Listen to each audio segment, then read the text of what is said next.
یہ ایڈوانس لینا ہے. ٹھیک ہے. مطلب کاروبار چل رہا ہے، رولنگ میں ہے اور پیسے کوئی بھی نہیں نکال رہا. ٹھیک ہے. گھر چلانے کے لیے کچھ نہ کچھ پیسے سب کو چاہیے یا کسی ایک کو چاہیے تو وہ پیسے لے سکتا ہے. وہ ایڈوانس ہو جائے، وہ ایک طرح سے ایڈوانس ہوں گے، اس کے ذمے جو ہے وہ رہیں گے. جب حساب ہو جائے گا تو اس میں سے مائنس کریں. اگر نفع ہو گیا تو مائنس کر لے جائیں گے، نفع نہیں ہوا اس سے واپس لے لیے جائیں گے. ٹھیک ہے. ریڈی میڈ گارمنٹ کا کام کرنے والے کراچی کے ایک اسلام بھائی کی کال تھی کہ وہ کسی سے پیسے لے کر کے یہ فکس کر سکتے ہیں کہ میرے جتنے پیس کٹیں گے پر پیس میں 2 روپے 3 روپے دے دوں. اصل میں مارکیٹ میں ایک کام اس طرح بھی ہوتا ہے جی کہ کام کرنے والے کے پاس پیسے نہیں ہیں. ٹھیک. وہ انویسٹر سے کہتا ہے کہ جناب تم مجھے پیسے دے دو، جی میں مال خریدوں گا، پر پیس تمہیں اتنے پیسے دے دوں گا. تو اب دیکھنا یہ ہے کہ شرعی تقاضوں پر یہ معاملہ پورا اترتا ہے یا نہیں اترتا. ٹھیک ہے.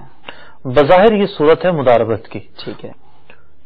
کہ ایک کے پیسے ہیں اور ایک محنت کر رہا ہے. صحیح. مداربت کے اندر